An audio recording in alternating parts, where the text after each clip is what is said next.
Here we go, guys. We are on the road. We are on the road to glory again this Monday as we have a look back at the MLS results and look at how it all could have maybe went right, as we've got a huge dose of deja vu on the episode we had last week where we definitely had some green shoots of progress, but the combinations were definitely the main currency when it came to success on the SO5 leaderboards this MLS game week. And with Sorare up in the ante recently with having the Hot Streaks badge special weekly thing that we've got in May, time is against us now if we want to be getting our ticket into that competition where we need to hit 3 in a row on the Hot Streaks to get that badge to be eligible for the mega cash prize place pot that will be available for everyone that gets so far on the road to glory in MLS so far this season. At any point in the video, if you do laugh, you learn, you like something or whatever, please do like and subscribe to the channel for more content like this. If you are brand new to Sorare Fantasy Football and you haven't opened up your account yet, there's a link in the description of this video. It'll be in the pinned comment as well. They'll get you $50, pounds, euros, whatever your currency is,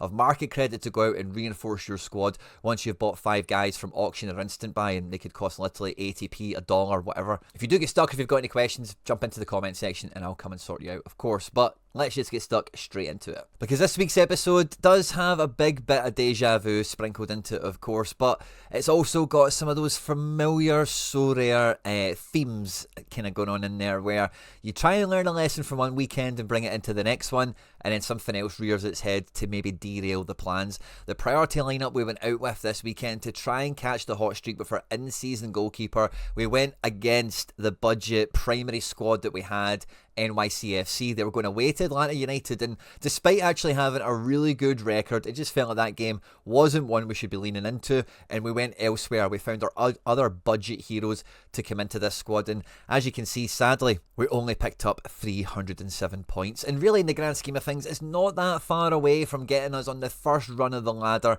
And when you look at how the scores actually trapped in, it was so close yet so far. Matt Freese, who I have 3 copies of in 3 different MLS lineups, brought in a 14-point score, including bonuses. He had 3 goals conceded and ultimately conceded 4 in the match. So a really horrible day at the office for the NYCFC defence. And on top of that, our forward, Jaden Nelson, gets subbed off in the 61st minute, had no decisive action, built no all-around, and this sort of forward we did bring in with the view of, well, if he doesn't score, he should get to the 40s, maybe push a 50 once in a while.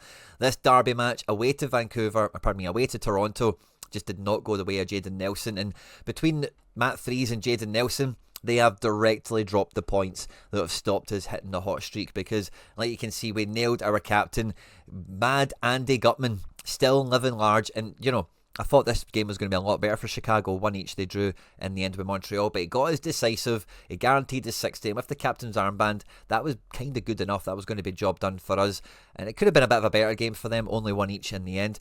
Double defence was the order of the day. Kessler is becoming the go-to centre-back here. 63 points in a 1-0 loss. Again, he's getting huge points on clearances and blocks and tackles, as well as dual success and everything else that goes around with the defending aspect of it. But he is one of their key passers out of the back. So Kessler, for me, week on week is showing more and more. He's having a great season. He's in a great squad situation, and he's pretty much in our best team now, isn't he, quite comfortably. Maybe with Gutman, we need to take that game by game. But we backed our hunt. I could just feel at home at Kansas, Sebastian Lletget, the boy, was going to do something, and he brought in a 73 score. We gave away 2 Lletgets last week. We gave away an in-season and a classic, so I'm hoping that helped out some of you guys in the community, of course. Sadly, didn't help us enough. We didn't even pull a box or anything.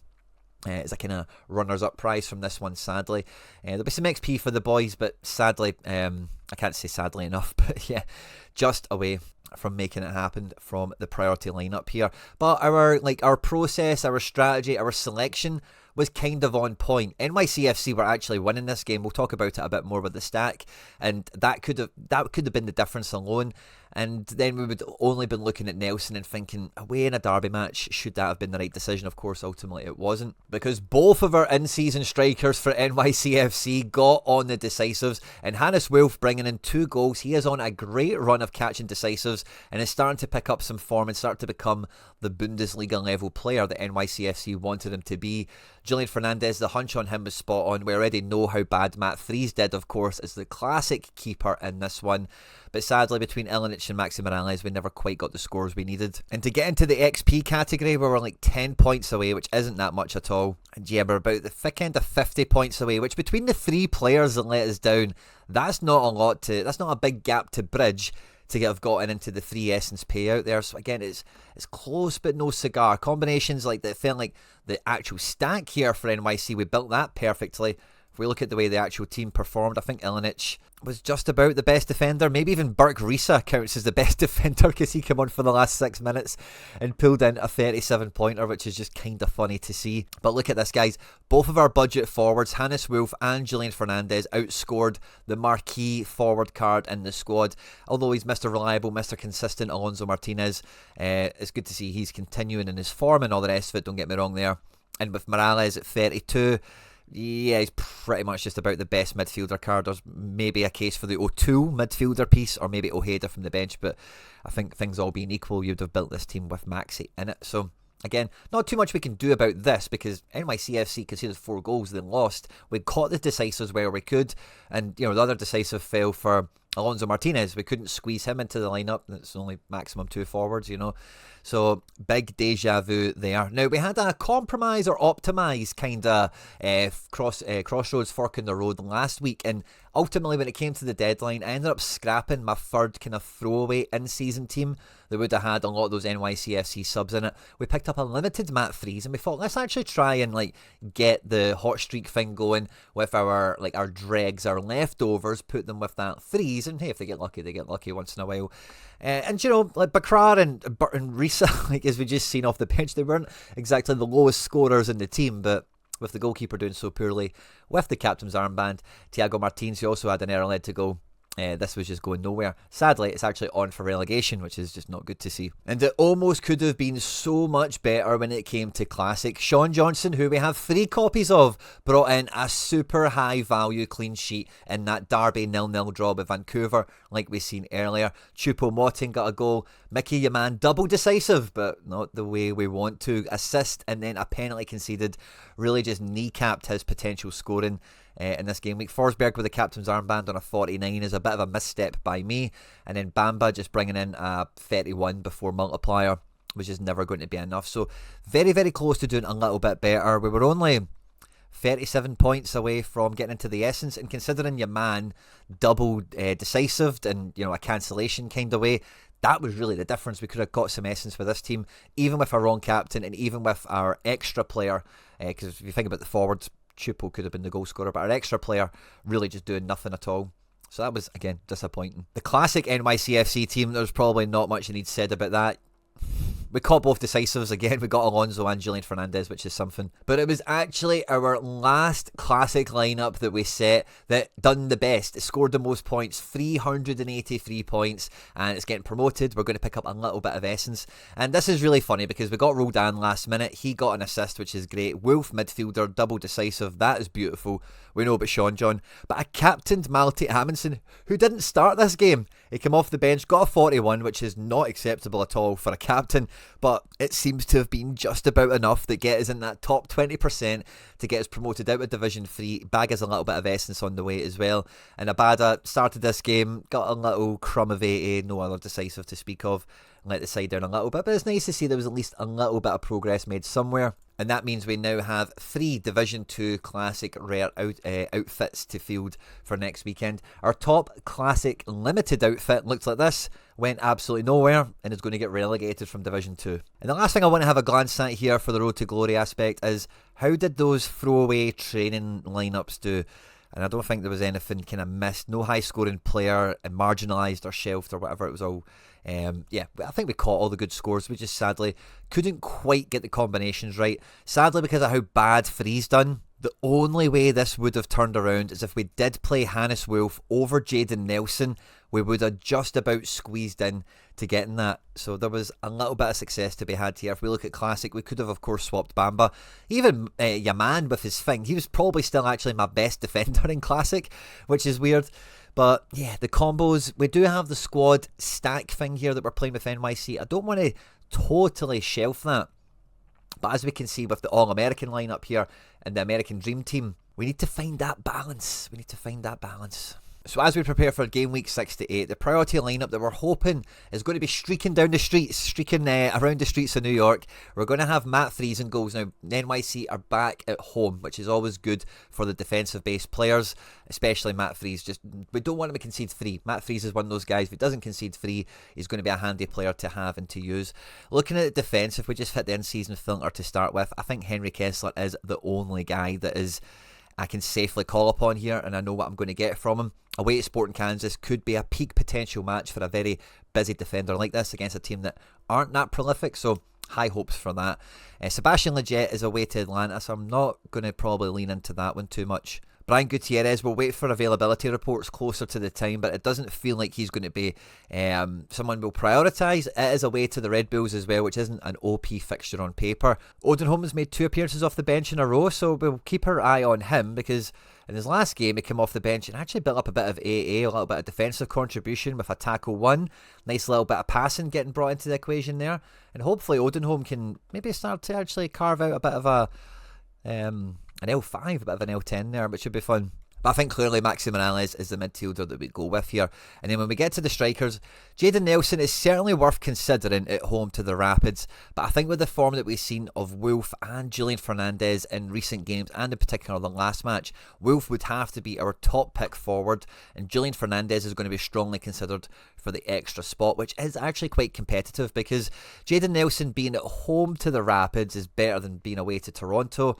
His last game being in Canada, there's not that much like travel, and I know it's east and west and stuff like that, you know, or Toronto and Canada in the same, Vancouver, I think they're actually on the same side, aren't they? So yeah, I don't think there's actually much travel going on there at all. We know Gutman will play away in a tough venue, Lletget the same, Gutierrez unknown, and then the rest of the NYC guys are kind of like, they could be alright, and I really do think ultimately Julian Fernandez is just the safest way to go.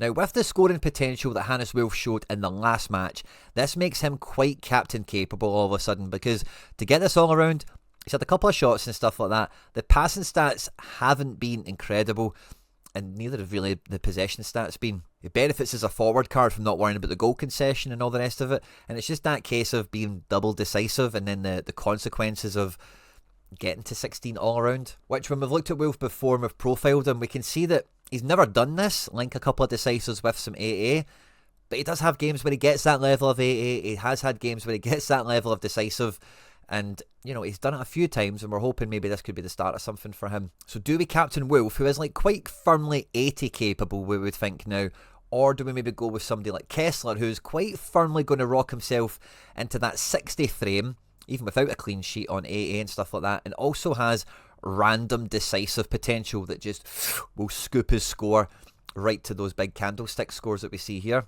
It's a tough one. I think I'm going to go for Hannes Wolf as captain on this one. I'm going to back the boy at home to be in the ascendancy and to kind of keep his scores, keep his form improving. Now for the secondary lineup, we're looking at the classic keepers, and I see Sean John is away to Miami, so we're probably not going to have a good time with the Sean John cards, and it's going to be all eyes on Freese. We'll put the last season version of Freese into this team, and then we're looking for full in-season outfielders. Now, the NYC defence maybe do come into the equation here rather than Gutman, because they are at home, and generally speaking, that can work out quite well for them. But Gutman, like we see, is very decisive capable, and it's maybe still worth a shot in this game. Thiago Martins and Burke Risa just seem like too kind of flaky. I know Ilinic didn't exactly have a great game in Atlanta, but at home he's been a bit more reliable. If I can just change this filter here. Actually, that shows to be wrong. I should actually be thinking that he's more comfortable away, in fact, looking at the 31 and 38 here. But I know from actually watching him, like at home, he's very final third friendly. Likes to get into the final third on regular. Yeah, Thiago Martins just loves a negative decisive, doesn't he? But can do alright. Burke Risa, we don't know if he's even going to start half the time. So I'm going to go with Ilinic, being at home, being that fullback that can just get a little bit better at AA than he did in the last match, and is a bit decisive capable. We've seen Keaton Parks come back from injury to play at the weekend. He played 84 minutes, and Parks, like for the most part, is having a pretty good season. I think he would be our midfielder shout in this one. With our lack of forward options, I think we would take Jayden Nelson in here as the only option essentially. And then when we get to fifth man, it's between Gutman, it's between Lletget, it's maybe even between Gutierrez. And again, we're not going to know the status of Gutierrez until a lot closer to the deadline. He makes a big difference to this lineup. He's quite captain capable, and if we aren't able to bring him in, then I think it just gives the team a bit more sauce, a bit more punch. Legit, I would be interested in taking in this match, by the way, because like that's good for him. Like, his AA is quite consistent, getting a wee assist in there, building a bit of form. Dallas not doing too shabby overall this season. He could be low-key a quietly good operator, but along with Gutman, it's not clear who should be that fifth man. So I'm actually kind of jury's out on this position, and I think I will be until a lot closer to the deadline. But for right now, probably the safest thing to go with is probably Gutman against the Red Bulls, I'm going to say. And then in terms of captain, there's a few schools of thought we could go here. We could go with kind of safety with Gutman, or we could go for a spike with really any of the other players for the most part. But like I say, there might be a little bit of last minute, moving around here. Let's see how the availability goes. But I think for the most part, it's probably the best way to set that team out. Now, with our third in-season team, we're going to drop that down to limited with this limited freeze we've got here. And I think I'm going to put Thiago Martins in here with some of these safer picks that are maybe I don't want to quite hitch my wagon to them from our rare. So we can have guys like Thiago, we can have guys like Legit. Pedrinho, who I was really excited to get, and then as soon as I've got him, he's just stopped playing. It's kind of hard to pick in this match. But Bakrar will come off the bench at home. It's maybe a bit more likely to actually get a goal and carry his weight, do his job for us. And then the fifth man for this, I'm looking at Ojeda, I'm looking at Gutierrez. I think I'll put Gutierrez in there at the moment. And if we get closer to the deadline and it looks very unlikely he's going to feature, we'll maybe swap that around. And we're going to captain the boy, Seb Legit, of course. Now, with the team that we've called All-American, we're not actually... I've not seen the rest of the fixtures yet, but Freese has to be our number one goalkeeper. Yaman away to RSL, it's a pretty good game for him. Malty Amundsen at home to Columbus should be good if he starts. I don't really know why he didn't start the last game, because he'd missed the game prior due to suspension. We've still got the likes of O'Toole, Ilinic that can be quite handy also. But yeah, it feels like Yaman away to RSL, that could be a great game for him. Roldan is taking on San Diego away. That's not too bad. Forsberg's at home at Chicago. We've kind of seen that already. JP is back playing, scoring okay. Old-timer. That classic card only cost me £1 like a week ago. That's fun. And yeah, we've even got guys like Ladero and even Alfredo Morales actually playing games from the start now, which is just fun to see. So we have some options, let's say. But ultimately, I think player edition Maxi Morales at home is who I'm going to go for here. And up front, we actually have a lot of nice options. Abada's at home, but against Nashville, who've been quite famously quite good defensively this year. Choupo-Moting has got the form that I kind of would have expected him to get. Like, this L5 is kind of what I would have imagined when I bought him. He can peak, he can score in the regular, he can not kill you, but he is still Choupo-Moting, and maybe once in a while you get raging that you paid money for him. I got him quite cheap, so the rage is contained, as it were. We've got Bamba on the other side of that fixture as well, of course. But I'm going to play into the home field advantage kind of angle here, and I'm going to go with Alonso Martinez just for how reliably decisive he can be. Can he bag maybe a bit more AA than he did away to Atlanta? Can he be double decisive against Minnesota? That's the kind of thing I'm thinking here looking at this one. And then for the fifth man, I kind of want to pick Forsberg, because I do think at home, Chicago will be a tough match, don't get me wrong, but I think he's the kind of guy that will pop up in the bigger matches, takes the sets, etc. And I'm going to captain Maxi. So with this All-American lineup, we have really went for, nailed on strength, essentially. We're not taking any risks, we're not taking any chances. With what is named here as the NYC squad, I'm going to put in my highest rated Sean Johnson with a New York City stack, just to have the stack run. And if it is a winner, then obviously we're going to benefit from that quite strongly. With the Ilinic rookie, Wolf midfielder, Julian Fernandez forward, and I'm probably going to go for Big Keaton Parks, Big Bird in it last year, and I think I'll go with captain Hannes Wolfs again. I think the midfielder card scored pretty prominently as well. So we'll go with that with the NYC kind of collection play, as it were. And then it means the last team, the boy squad, which we'll need to rename because Legit's not in it anymore, we can give our second highest Sean John to. Amundsen is still a great pick, but we need to get closer to the time to see if he's actually going to start this one on projection, because I kind of let us down in the last one. I think at home in Montreal, it's probably likely he does come back in, but we'll keep our ear to the ground on that one. We've still got Roldan, we've still got JP if they're both going to play. We've got some of these other NYC guys that might be a bit more like differential, but CR7 is our boy. We've still got good forward options. We've still got Choupo-Moting, we've still got Bamba, both sides of that one fixture. We've got Abada, who's at home, and yeah, that's actually quite a tough choice for this team, who to take up front. And actually thinking about it, Choupo-Moting against Brady, Bamba against Coronel, Abada against Joe Willis. It's a really tough who would you rather take. I think Abada's probably at the bottom of the pecking order because his AA is non-existent. Bamba, 80 is quite strong. Decisives, I think, are regular enough. He's quite a key player. He's actually been done out of a few decisives, if you've watched the highlights back and whatnot. Choupo-Moting's at home.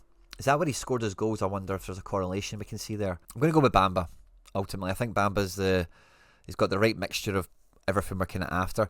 And then when we come into fifth man, I'm kind of tempted by JP. We could even go Choupo-Moting and just expect it to be both teams to score, essentially. That could be quite a fun way to go. Houston are at home to LAFC. I don't know. Wow, nice 88 from Ladero in the last game. He is expected to play again, but again, LAFC are quite a strong team. And JP Chao Paulo is expected to play. Now, I think I would rather just double that Seattle midfield up a bit, because San Diego, like, new franchise, I think Seattle could have a bit of wit, a bit of guile around them here. That would make the difference in this match. Sean John can keep it to under 3. He can still score well enough for us, but it could be okay. Kind of want Captain Amundsen again, but that let me down last week. So I'm kind of looking at JP or CR7. I think I'm going to Captain JP on this one. And then that's all of our classic lineups for rare, locked and loaded. And we actually still have a nice little bit of depth. So if we drop that down to limited classic, we're getting dropped down to Division 3, which means we might have a bit of easy success. I actually still have a Sean John card, so I kind of had this thing last week where I kept that Sean John to play a special mode, and I might do that again. The Cap 230 is all in season, so it won't be that. The top tacklers, I think, is classic, isn't it? Yeah, it's got cards and stuff in it. Tackles, interceptions, the rest, score matrix, da-da-da. So it's just the same, but we've changed some of the points on it. So maybe I keep a Sean John spare to play that. Alternatively, the other place to put it is in season in a team and throw like the dregs at it. Which, if the Pedrinho wasn't as flaky, we could probably just do. The fifth man could be Ojeda from the bench or Justin Hack from the start. And then, yeah, maybe it like gets lucky. Maybe O'Toole and Risa get decisives if Risa starts. But yeah, I don't think this is like, oh, I've got to play this. So I'm going to keep that Sean John loose and ready for the specialist competitions in case I need it. And if I don't need it, then I'll just play him in there and get some training XP for those guys. But if we look at Classic Limited, we've still got the Limited Freeze to play. And then we're looking for the best of the rest guys that haven't been selected already. I'm looking at this O'Toole defender card. I'm then maybe looking at Ladero for this one. Maybe Odenholm if I knew he was going to start. Yeah, Ladero. Choupo-Moting Abada. It's probably the 5, isn't it? With no gold, it is like, yeah, Hack, Limited Ilinic, or Abada, really, isn't it? Maybe Ojeda, but I think I'd maybe rather just go with Abada, just because he's at home. Maybe that makes a bit of a difference here. And, yeah, I'm probably going to... I like to captain limited goalkeepers. I don't know why. I don't know why. I just like to. So there we go. We've made our third priority. And again, like we could delete this limited freeze, put the rare Sean John in, and lift that into rare team 3. But I quite like the way that we've actually manufactured this to have a limited in-season keeper. And really across those 3 lineups, like that's kind of where we're at for the budget strategy. But we're trying to dip our toes in the water of the limited one as well with the longest shot guys, and we just want to cross our fingers that we don't miss out on any scores. I really like how the classics are sitting here in terms of the composition of the squad, the strength of the fixtures, how we're optimising goalkeepers and captains and whatnot. So I'm actually pretty hopeful that we get kind of promoted again with these guys, maybe get somebody into D1. And with both of these limited teams now been in Division 3, like maybe we win something at limited this week. We'll give away any limiteds that we win, of course, to the channel members, the FC Barcelona season ticket holders. And if we can get some stuff out of in season, like a couple of quid, that just helps the cost of some of these budget guys that we've had brought in. And then one of the last things I want to have a wee peek with you this game week, or this episode, so I want to have a wee peek at this NYCFC collection once again, and I want to see if Alonso Martinez is coming down in price, which he isn't really, or if anything else presented itself, maybe a new guy get a card issued, or maybe somebody's been unpacked that I've not been aware of, like Freeze, for example. We still don't have that reveal for him yet, which is just an absolute sickener at this point. Let's get him out the packet, guys, come on. As well as this old school CONCACAF Champions League winning Seattle Sounders collection that I've started to get a little bit of a foothold in, just to see if anyone comes up as super cheap that might be halfway usable or viable, particularly at forwards. We don't really have anything. Jordan Morris is available for next to nothing, but I'm sure he's just done his ACL again or something crazy. So yeah, injury discount, but not any utility available there for him at the moment. It does feel like forward is maybe the one place we could use an extra guy. And yeah, that's what I was thinking. Luis Muriel is somebody I'm still kicking myself on that I didn't buy at the beginning of the season for 20 quid, because I backed him last year to have a good year, which he didn't. Classics aren't too bad. The in-season instant buy is wild. I wonder what the auction actually goes for. His L5 is very nice looking, isn't it? Just decisive. Just Colombian forward. That's all you expect from them. Get a decisive. He has old AF, so we can maybe wait for the L5 to break, get a wee yellow score back in there and get him a little bit cheaper. Because, I don't think I want to spend on a classic. I don't think I really need that classic forward like we seen the last classic team we had. We played double forward in it, Abada and Choupo-Moting. So we've got 2 Abadas. So we've got plenty of classic forwards. I think the Muriel, it's a nice wee decisive guy. He's not going to rip up any trees or anything. If we could get him cheap enough, and it's just instant buys wild. We don't have market credits on our side. That auction maybe comes a little bit soon for me. But if I could have bought him right when I bloody well should have thought about it, I'd really be happy. We've got all the stuff that we want, but we need one, especially with Pedrinho. That was a B team hunch from last year who started the season like, maybe he will break through. 2 DNPs on the bounce, don't know why, not investigated it. I'll do that in due course. Kind of just takes away from the finished element I thought we had here. And Muriel could be the guy to just rescue that. So I'll keep an eye out for him. Or maybe an alternative forward card that could come in and do that. I hope you've enjoyed this one, guys. Don't forget to jump into the comment section. Let me know your thoughts and feelings. How did MLS do for you? Did you catch your free hot streak? Did you get your badge? Are you in the May Special Weekly? Let me know. And thoughts and feelings on the squads, the composition of stuff I've got going out for next weekend. On screen are now some other stuff that I've made that YouTube thinks you might enjoy. Don't forget to like and subscribe for more content like this, of course. Stay out of trouble. And I will catch you on the next one. Take care. Bye-bye.